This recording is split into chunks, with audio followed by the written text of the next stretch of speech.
কিরে রনি, এত কি ভাবছিস বসে বসে? ভাবছি কি করা যায়। কি করা যায় মানে? দেখ, কর্মসূত্রে এই মেস ভাড়া করে বাড়ি থেকে দূরে থেকে কাজ করছি ঠিকই, কিন্তু মন প্রাণ সবই তো আমার গিটারকে কেন্দ্র করে, তাই না? কত স্বপ্ন ছিল একটা ব্যান্ডে কাজ করব, কিন্তু পরিস্থিতি সব উল্টে পাল্টে দিল। তোর বিষয়টা কেউ বুঝতে পারুক আর না পারুক, আমি বেশ বুঝতে পারি। আমারও তো তোর মতোই স্বপ্ন ছিল গায়ক হওয়ার, কিন্তু পারিবারিক অর্থনৈতিক অবস্থা মোটেও ভালো ছিল না, তাই আমাকে বাধ্য হয়ে চাকরির পথ বেছে নিতে হলো। ভালোই করেছিস। আজকাল যা কম্পিটিশন, সোর্স না থাকলে কোনো জায়গায় চান্স পাওয়া যে কি কঠিন, বিশেষ করে আমাদের মতো নিম্ন মধ্যবিত্ত পরিবারের। ছাড়, এসব বাদ দে, এত ভাবিস না তো, সবকিছু ঠিক হয়ে যাবে। যে কথাটা তোকে বলবো বলে এলাম, খবরটা আমাদের দুজনের জন্যই খুব কাজের। তোকে বলেছিলাম না, অবিনাশপুরে আমার এক পিসি আছে। পিসির ছেলে মানে আমার দাদা বোম্বেতে কাজের সূত্রে গিয়েছিল। ও খুব ভালো গান করে। কাজের ফাঁকে ফাঁকে ও ইউটিউবে খালি গলায় গান গেয়ে আপলোড করত। একদিন একজন প্রতিষ্ঠিত গায়কের চোখে পড়ে যায়, আর ব্যাস, ভাগ্যের চাকা ঘুরে গেল। পুলিশ কি রে? হ্যাঁ রে, আমার ওই দাদা অবিনাশপুরে এসেছে, আগামীকাল বিকেলেই চলে যাবে। তুই এখন বলছিস? আগে জানাতে পারলি না? আর আমি নিজেই কিছুক্ষণ আগে জানতে পারলাম। শুন, যেটা বলছি, আমি ঠিক করেছি আজ রাতেই অবিনাশপুরে যাব। আগামীকাল রবিবার, এমনিতেও কাজের কোনো চাপ নেই। তুই চল আমার সাথে। অবিনাশপুর? সে তো এখান থেকে অনেক দূরে। এখন গাড়ি করে যাওয়া, কিন্তু হাত একদম খালি যে। ও নিয়ে তোকে চিন্তা করতে হবে না, পরিচিত একজন আছে, অলরেডি ফোন করে দিয়েছি, সে আসবে বলেছে। চল, আর দেরি করিস না, রেডি হয়ে নে।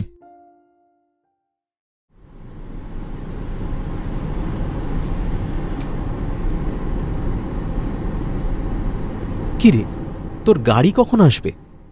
কতক্ষণ হয়ে গেল দাঁড়িয়ে রয়েছি। হ্যাঁ, তাই তো দেখছি। ফোন করেছিলিস? তোর সামনেই তো পরপর ফোন করলাম, ফোন ধরে খালি একই কথা বলছে, আসছি আসছি, এই হয়ে গেছে। আজ মনে হয় যাওয়া হয়ে গেল। ওই তো এসে গেছে।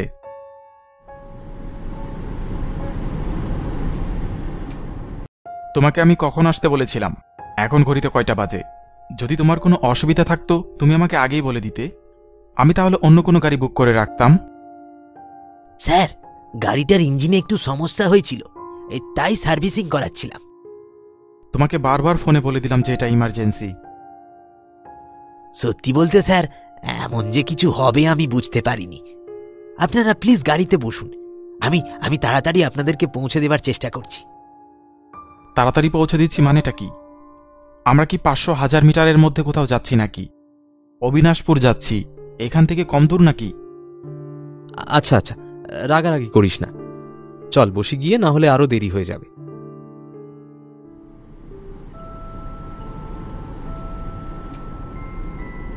আচ্ছা ড্রাইভার ভাই, তুমি কতদিন গাড়ি চালাচ্ছ?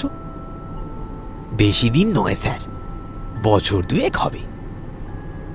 তাহলে তো খুব বেশি দিন বলা যায় না, তবে তুমি যেভাবে অন্যান্য গাড়িগুলো পাশ কাটাচ্ছ, তাতে বোঝা যাচ্ছে তোমার বেশ দক্ষতা আছে। ধন্যবাদ স্যার। অবিনাশপুরে আপনাদের কেউ থাকে নাকি? আমার না, আমার বন্ধুর পিসির বাড়ি। ও আচ্ছা, আপনার বন্ধুকে তো চিনি, আমার গাড়িতে অনেকবারই তিনি অফিসে গেছেন। ও, এবার তাহলে বুঝতে পারলাম আমার সাথে পরিচিত কিভাবে। দেখতে দেখতে বেশ কয়েক ঘন্টা কেটে গেল। সন্ধ্যা গড়িয়ে রাত হয়ে গেছে। শহর থেকে এখন অনেকটাই দূরে। রাত বাড়ার সাথে সাথে আকাশের মুখ ক্রমশ ভারী হয়ে এসেছে। মনে হয় খুব জোরে বৃষ্টি আসবে। চারপাশে ধান ক্ষেত, খোলা মাঠ আর লম্বা প্রশস্ত রাস্তা। তাদের গাড়িটি এগিয়ে চলছে দুর্বার গতিতে। কিরে, তোর অবিনাশ বাবু কখন আসবে রে? এই তো স্যার, আর খানিকটা বাকি। হঠাৎ গাড়িটা ঘ্যার ঘ্যার শব্দ করে থেমে গেল। ড্রাইভার গাড়ি থেকে নেমে বেশ কিছুক্ষণ চেষ্টা করল, কিন্তু কিছুতেই কিছু হল না। একসময় গাড়ি থেকে নেমে আসে রনি ও সুবল। কি হয়েছে? কিছু সমস্যা হয়েছে নাকি? মনে হয় গাড়ির ইঞ্জিনটাতে আবার সমস্যা হয়েছে। ধুর, আমার আর ভালো লাগছে না। এখন আমার মনে হচ্ছে যে কেন আমি অবিনাশপুর আসার কথা ভাবলাম। এখন এখানে কি মেকানিক পাওয়া যাবে? আপনারা বরং একটু কষ্ট করে ভেতরে বসুন। আমার মনে হয় এখানে না হলেও আশেপাশে কোথাও না কোথাও মেকানিক পাওয়া যেতে পারে। এরপর ড্রাইভার মেকানিক খুঁজতে বেরিয়ে পড়ে। রনি ও সুবল দুজনেই গাড়ির মধ্যে বসে অপেক্ষা করতে থাকে। কিরে, তোর মেজাজ এত খারাপ হয়ে আছে কেন? এখন তো দেখছি তোর মেজাজ ঠিক করতে গিয়ে আমার নিজের মেজাজটাই বিগড়ে যাচ্ছে। আমার তো মনে হচ্ছে এখানে আসাটাই উচিত ছিল না। মনে হচ্ছে খুব জোর বৃষ্টি আসবে। ব্যাস, হয়ে গেল। এমনিতেই কি সমস্যা কম ছিল যে এই দুর্যোগটা আসতে হলো?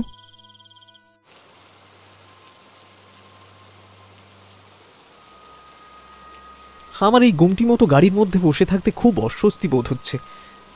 ভয় হচ্ছে যদি হঠাৎ বাজ এসে পড়ে গাড়ির ওপর। বাজে বকিস না তো এই সময়। আমার মনে হয় বাইরে বেরিয়ে আশেপাশে কোথাও বাড়ি আছে কিনা সেটা একবার দেখা উচিত। খেপেছিস তুই? বাইরে কি বাজ পড়ছে এক একটা। এখন কোনোভাবেই গাড়ি থেকে বেরোনো উচিত হবে না। বৃষ্টিটা একটু ধরে আসুক, তখন ভাবা যাবে। রনি জানালা দিয়ে এদিকে ওদিকে তাকিয়ে দেখতে থাকে আশেপাশে কোথাও বাড়িঘর আছে কিনা। এমনিতেই রাত গভীর হয়েছে। এর মধ্যে বিদ্যুতের ঝলকানিতে আশেপাশে যতটুকু দেখা যায় তাতে করে কোনো বাড়িঘর চোখে পড়ে না।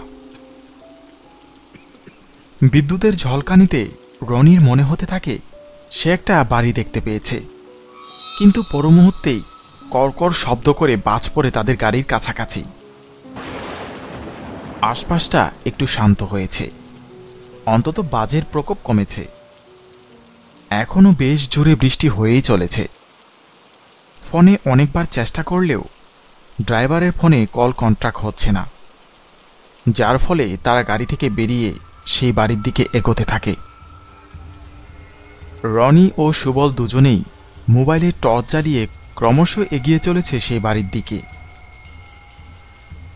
যখন তারা বাড়িটির সামনে এসে পৌঁছালো, দুজনেই বৃষ্টিতে ভিজে গেছে। বাড়িটা বিশাল, প্রায় রাজবাড়ির মতো আকার। বাড়িটার গায়ে শ্যাওলা জমে আছে। বাপরে, বাড়িটা তো পুরো খাঁ খাঁ করছে। পুরো ভুতুড়ে বাড়ির মতো লাগছে। তুই থামবি? এমনিতেই বৃষ্টিতে ভিজে একাকার, তার মধ্যে এইসব বোকার মতো কথা বলিস না তো। বাইরে তো কোনো মুষলধারে বৃষ্টি হয়েই চলেছে। এমন সময় রনি দেখতে পায় সামনে সিঁড়ি দিয়ে কেউ একজন ব্যাগ নিয়ে বাড়ির মধ্যে প্রবেশ করছে। সঙ্গে সঙ্গে সে বিষয়টি তার বন্ধু সুবলকে জানায়। দাদা, ও দাদা, শুনতে পাচ্ছেন? আমরা অনেক দূর থেকে আসছি। আমাদের গাড়ি রাস্তায় খারাপ হয়ে গেছে। রাত হয়ে এসেছে তো, তাই এদিকে ড্রাইভারের সাথেও যোগাযোগ করতে পারছি না আর কি। ও, এই ব্যাপার। হ্যাঁ, আপনারা এখানে বিশ্রাম নিতে পারেন। আমি আপনাদের জন্য কিছু খাবারের ব্যবস্থা করছি। এই বলে লোকটি বাড়িটির ভিতরে প্রবেশ করে, সিঁড়ি দিয়ে দোতলায় উঠে যায়। হ্যাঁ, এই অন্ধকার অপরিষ্কার জমিদার বাড়িতে বিশ্রাম নেই বসে বসে। হঠাৎ সেই অজ্ঞাত পরিচয়ের লোকটি মোমবাতি হাতে সিঁড়ির উপর থেকে রনিকে ইশারায় ডাকে। দাদা, এদিকে একটু আসবেন। একটু সাহায্যের দরকার ছিল। বেশি না, এই 1 মিনিটের মতো ব্যাপার আর কি। আচ্ছা, ঠিক আছে, আসছি।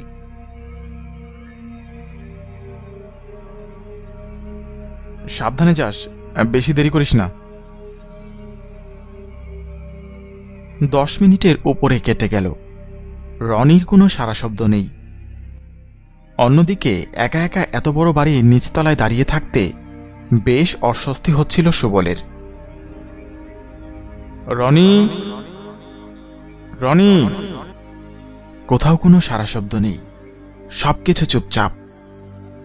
শুধুমাত্র সুবলের গলার আওয়াজটায় বাড়ির মধ্যে বেশ কয়েকবার প্রতিধ্বনি হয়। সুবল তার বুকের ধুকধুক শব্দ নিজের কানে শুনতে পায়। অগত্যা আর কোনো সারা শব্দ না পেয়ে সুবল সিঁড়ি বেয়ে দোতলায় উঠে যায়। দোতলায় উঠে সুবল যা দেখে তাতে তার চক্ষু চড়ক গাছ। সে দেখে দোতলার বড় একটা অংশ জুড়ে আঁকিবুকি কাটা, তার মাঝে বিভিন্ন জায়গায় জ্বলছে মোমবাতি। অজ্ঞাত পরিচয়ে সেই লোকটি ঠায় দাঁড়িয়ে আছে এক পাশে। সামনে উপবিষ্ট এক ভয়ঙ্কর তান্ত্রিক। তান্ত্রিকের চোখ দুটো একদম ফটফটে সাদা, তার চোখ দিয়ে বেরিয়ে আসছে লাল রক্তধারা। ঠিক তার পাশে একটা হাড়িকাঠে গলা দিয়ে আটকে রনি, তার দুই ঠোঁটের মাঝখানে সরু এক লম্বা শিকগাথা। সামনে উপবিষ্ট তান্ত্রিকের দিকে ভালোভাবে লক্ষ্য করার পর সুবল বলে ওঠে, ড্রাইভার তুমি? হ্যাঁ রে, আজ আমার সাধনা পূর্ণ হওয়ার দিন। আজ আমার 108টা বলি পূর্ণ হবে। দীর্ঘ 20 বছর যাবৎ ছলে বলে কত কষ্ট করে এই বাড়িতে 106টা মানুষকে বলি দিয়েছি, আর তোরা তো একেবারে মেঘ না চাইতেই জল।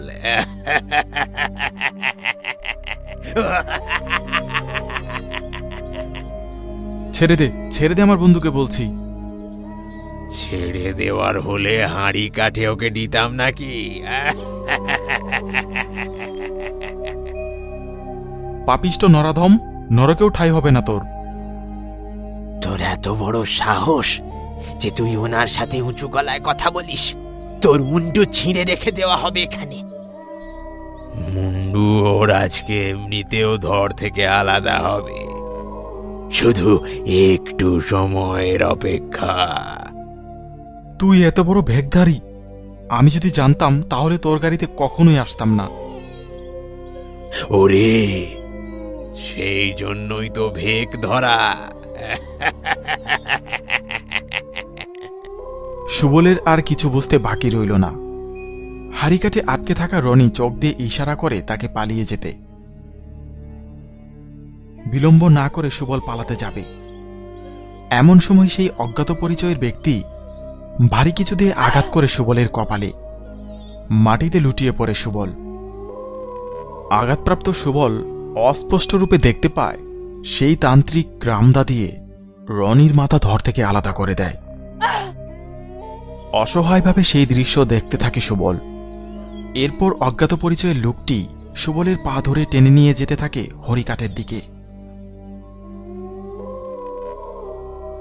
মৃত্যু আসন্ন জেনে হঠাৎ শরীরের সমস্ত শক্তি দিয়ে এক লাফে উঠে পড়ে সুবল। ছিটকে আঁকিবুকি কাটা চিত্রপটের মধ্যে পড়ে যায় সেই অজ্ঞাত লোকটি। মোমবাতি ও অঙ্কিত চিত্রপট এলোমেলো হয়ে যায়। রাগে চিৎকার করে ওঠে তান্ত্রিক। এদিকে সর্বশক্তি নিয়ে দৌড়াতে শুরু করে সুবল। ভুতুরে বাড়ি থেকে বের হয়ে রাস্তা দিয়ে দৌড়াতে থাকে। তখনও বেশ ঝিরঝির করে বৃষ্টি হয়ে যাচ্ছে। খোলা মাঠের মধ্যে এলোমেলোভাবে দৌড়াতে থাকে সুবল। আকাশে মাঝে মাঝে বিদ্যুৎ চমকাচ্ছে। দৌড়াতে দৌড়াতে হঠাৎ তার সামনে জ্বলে ওঠে এক চিতা। থমকে দাঁড়ায় সে। হঠাৎ সুবল লক্ষ্য করে জ্বলে উঠেছে আরও বেশ কয়েকটি চিতা। চারপাশে ছড়িয়ে রয়েছে অসংখ্য নরকঙ্কাল আর মানুষের মাথা। আমি কোথায় চলে আসলাম? শ্মশান কোথা থেকে এলো? আমি তো কিছুই বুঝতে পারছি না। হে ঈশ্বর, রক্ষা করো। কে কে তুমি? তার সামনে জ্বলে ওঠা চিতার মধ্য থেকে ছিটকে বেরিয়ে আসে এক আধপোড়া লাশ। সাথে সাথে গলা চেপে ধরে তার। সুবল আপ্রাণ চেষ্টা করতে থাকে নিজের প্রাণ বাঁচানোর জন্য। সেই সময় আধপোড়া লাশটা সুবলকে ছুঁড়ে মারে আকাশের দিকে। ছাদ ভেঙে দোতলার ঘরে এসে পড়ে সুবল। তার সামনে ক্ষিপ্ত সেই তান্ত্রিক। তার চোখ দুটো আগুনের মতো লাল হয়ে আছে, মাথার চুলগুলো হাওয়ায় ভাসছে। আমার সাধনা ভঙ্গ করেছিস? তোর এত বড় সাহস যে তুই আমার সাধনা ভঙ্গ করেছিস? এরপর রামদা দিয়ে সজোরে কূপ মারে সুবলের গলায়।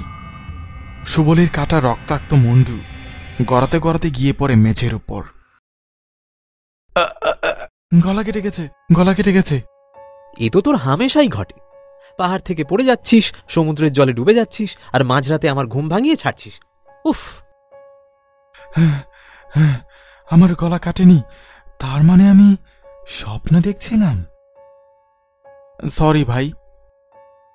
রাখ তোর সরি। কাল সকালে সেমিস্টার আছে। রাত বিরেতে এইভাবে চেঁচামেচি করলে হোস্টেলের ছেলেরা ঘরে ঢুকে একদিন তোকে পেটাবে আর সঙ্গে আমাকেও পিটিয়ে দিয়ে চলে যাবে।